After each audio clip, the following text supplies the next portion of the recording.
दूर जाना पड़ता था, तो जाते समय भी मैं माला लेकर बैठा रहता था गाड़ी में और आते समय भी जप करता रहता था। मैंने सोचा कि माला रख दूंगा तो जो गाड़ी में और मेरे साथ हैं बड़बड़ करते रहेंगे, इससे तो अच्छा है माला लेकर बैठो, वो भी चुप, अपना भी भला उसका भी भला। नहीं तो आप देखना कार में बैठो तो कुछ ना कुछ बातें होती रहती है, इसलिए माला लेकर बैठो तो उनको लगे ये जप कर रहे हैं, अपन भी जप करो। मैंने बुजुर्ग संतों को माला लेकर जप करते हुए देखा है, बुजुर्ग, और जिनके लिए कोई विधि निषेध बचा नहीं, ये करो ये न करो, जिनके लिए कोई शेष नहीं है, ऐसे महापुरुषों को मैंने माला लेकर जप करते हुए देखा है। आज का कोई आदमी बोले जप करने की जरूरत क्या है, तो रोटी खाने की जरूरत क्या है, दुकान पे बैठा है घर जाने की जरूरत क्या है, बीमार हुआ तो दवाई लेने की जरूरत क्या है। पर कईयों की आदत होती है, एक लड़का था ना, वो बीमार हुआ तो उसके बाप ने उसको टैबलेट देनी चाहिए कि बीमारी मिट जाए, बेटे की तबीयत अच्छी हो जाए, पर वो टैबलेट ले ही नहीं, बोले नहीं मैं नहीं खाऊंगा। तो बाप ने सोचा बेटे को मीठा पसंद है, कई बच्चों को मीठा अच्छा लगता है, तो बाप ने एक लड्डू लेकर अलग कमरे में उसके 2 पीस किए, बीच में टैबलेट रखी और लड्डू फिर दबाकर बेटे को दिया, ले बेटे तेरे को मीठा पसंद है ना, ले ले खा ले। बेटे ने लड्डू खाया। थोड़ी देर के बाद बाप ने पूछा क्यों बेटे लड्डू कैसा था, बोले पिताजी बहुत बढ़िया था पर गुठली खराब थी वो फेंक दी।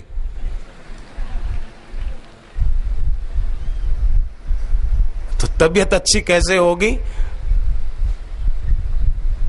राम नाम निज औषधि काटे कोटि विकार। भगवान नाम एक दिव्य औषधि है। कहीं भी जा रहे हो, बस में, कार में, ट्रेन में, जहाज में, तो जप जरूर करें। भले थोड़ी काम की बात हो किसी से कर ली, पर फिर ऐसा नहीं कि फालतू बातें ही होती रहे और जप छूट जाए। श्वास श्वास में नाम जप, कबीर जी ने कहा वृथा श्वास मत खोए, कौन जाने इस श्वास को फिर आवन होए न होए। कौन जाने कि श्वास का फिर आना हो कि न हो, इसलिए योगी नियत मानस जिह्वे सदैवं भज सुंदराणि नामानि कृष्णस्य मनोहराणि समस्त भक्तार्ति विनाशनानि गोविंद दामोदर माधवेति। तो मीरा और उनके सामने कुछ भक्त कीर्तन कर रहे थे।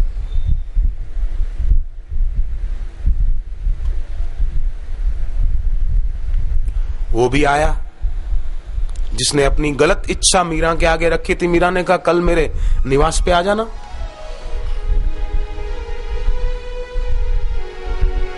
और सब भक्त बैठकर भगवान का नाम ले रहे हैं।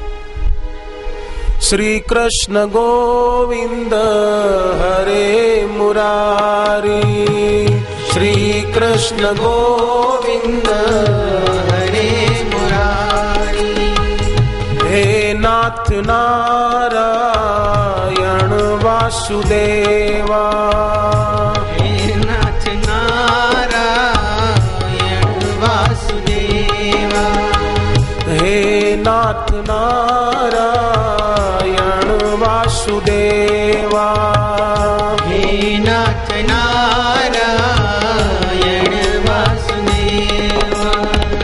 ओम नमो भगवते वासुदेवाय, ओम नमो भगवते वासुदेवाय, ओम नमो भगवते वासुदेवाय,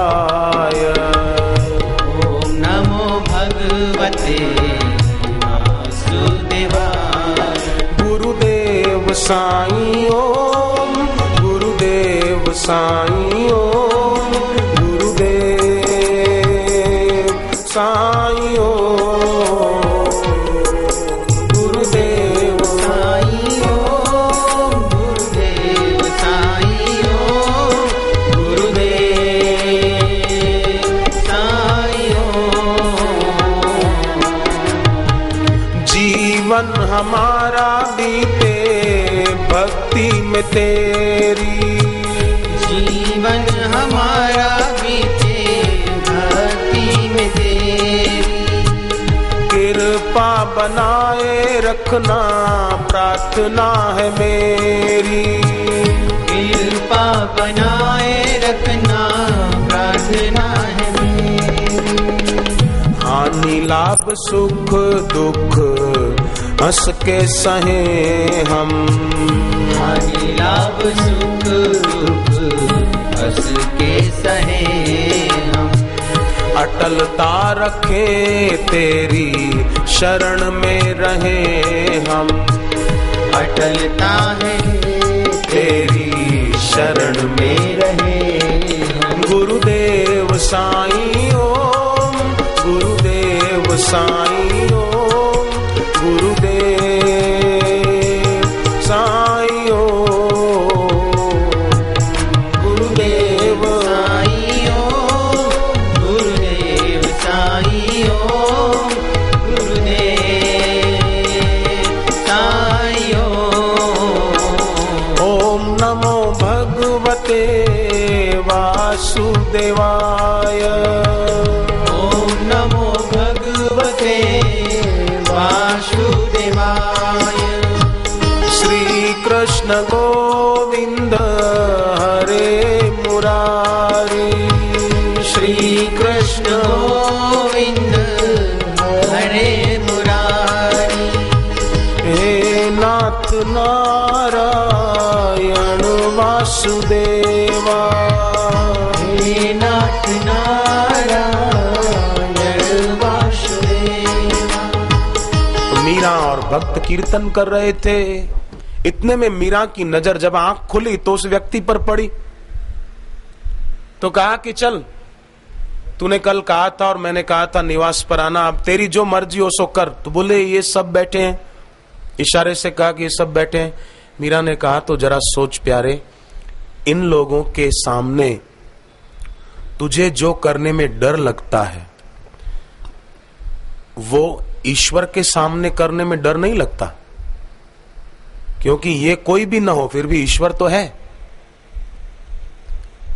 गुरुदेव ने, बापूजी ने कुछ साल पहले एक प्रसंग सुनाया था सत्संग में, मुझे याद है कि दो युवक एक संत के पास गए और कहा महाराज जी हम आपके शिष्य बनना चाहते हैं, हमको दीक्षा दो। संत ने कहा कि मैं कुछ परीक्षा करना चाहूंगा। बोले जरूर महाराज जी। संत ने दोनों को एक एक पक्षी दिया और पक्षी कोई असली नहीं था, खिलौने का। बोले जाओ और कोई न देखे ऐसी जगह पर इसकी गर्दन तोड़ के ले आओ। एक गया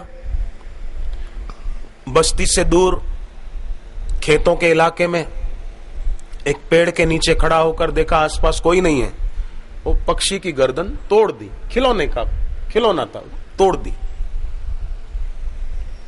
गया, बोले महाराज किसी ने नहीं देखा, ऐसी जगह पे तोड़ के लाया हूं इसकी गर्दन। संत ने कहा ठीक, दूसरे को आने दो। दूसरा जो शिष्य होना चाहता था वो गया खेतों के इलाके में, देखा आसपास बस्ती तो नहीं है, पर हो सकता है दूर किसान देख रहे हो सकता है। तो वो और खेतों का इलाका छोड़कर जंगल के तरफ चला गया। सोचा कि यहां तो खेत भी नहीं है, बस्ती भी नहीं है, एकदम जंगल का इलाका है, कोई देख नहीं रहा, अब इसकी गर्दन तोड़ दूं।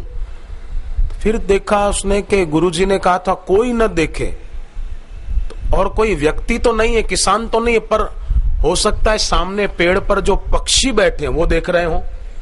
और गुरुजी ने कहा था कोई ना देखे वहां इसकी गर्दन तोड़ना। चलो और आगे चला गया, जहां पेड़ भी नहीं थे, पक्षी नहीं थे, वहां सोचा कि अब इसकी गर्दन मरोड़ दूं, तोड़ दूं। तो जो ही गर्दन उसकी मरोड़नी चाहिए, तो फिर देखा कि गुरुजी ने कहा था कोई न देखे, कोई नहीं देखे, फिर भी मेरी तो नजर पड़ रही है, मैं तो देख रहा हूं।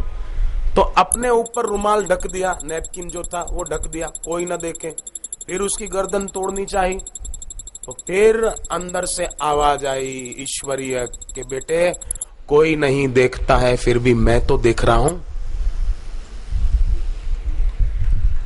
कोई नहीं देखता है, फिर भी मैं तो देख रहा हूं। तो बोले कौन? बोले मैं, शुद्ध मैं। पहले से रखना चाहिए ठीक करके। सो जाते हो क्या पहले?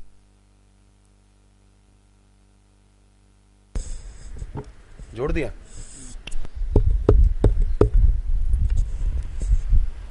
वो जवान लौट कर आया संत के पास और कहा, महाराज जी माफ करना, आपने कहा था कोई न देखे ऐसी जगह पर इसको मारकर इसकी गर्दन तोड़कर ले आओ, पर महाराज जी मुझे ऐसी कोई जगह दिखी ही नहीं कि जहां कोई न हो। कोई नहीं है, फिर भी कोई तो है